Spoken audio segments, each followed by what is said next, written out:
What's up, guys? Andrew Fessick here once again today. I have a wild ride to tell you guys about, but it's over the same stuff we saw yesterday and the day before that. So let me just get started. Excuse me. So the market was down or up 400 points and went down 600 points. However, Dow closed up 250 points.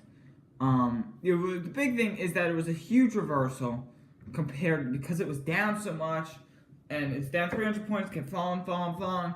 This presented greater buying opportunities for people. People bought in. People sold, cashed out after yesterday. People cashed out as it went up, fearing that it would continue to fall again. And today it fell. People took the buying opportunity and bought in. And if you're smart, you did that. So that's really the basis of what happened today. The market fell. And then it rose, and then it fell, and then, I don't know. It was all over the place. Either way, the Dow was up crazy high after. It was a huge reversal, and the Christmas, or Santa Claus rally is still intact. That's really all there is today, because once again, it's the same stuff. And we see the traders, algorithms creating this increased volatility in computerized trading through, like, it goes up, cash in, then when it falls, buy low. And as it rises again, as people keep buying in, it was just volatile all around today, and it's going to continue. I think through the end of the year, since the government shutdown is most likely going to continue after today.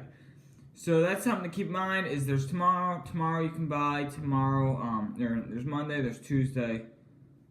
It's a full week, and then we'll keep watching. And I believe Monday of next week is New Year's Eve, which means it's the last day of the quarter, the final quarter of the year, as it's the last day of the year.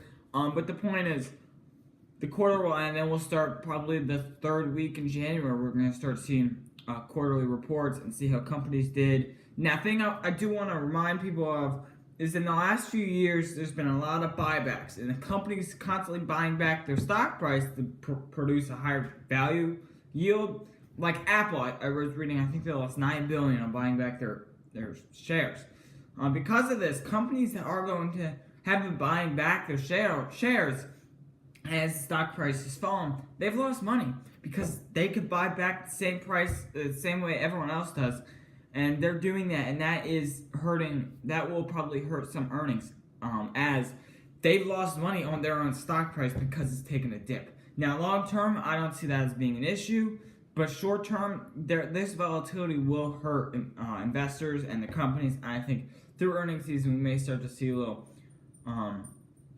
little down days and up days as well. So I do see volatility continuing. Not as much as now. I think it will recover. I think as we saw yesterday and today, people are starting to try to get back in. The bull market's trying to revive itself.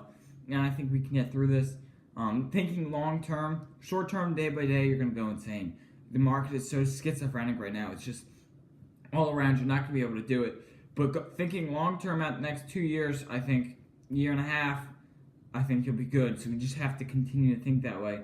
And buy while this is down, avoid the panic, and then while others are panicking, buy in. And as people are euphoric on the rise, bull market's back, yay, that's when we got to be worried. That's when I was worried.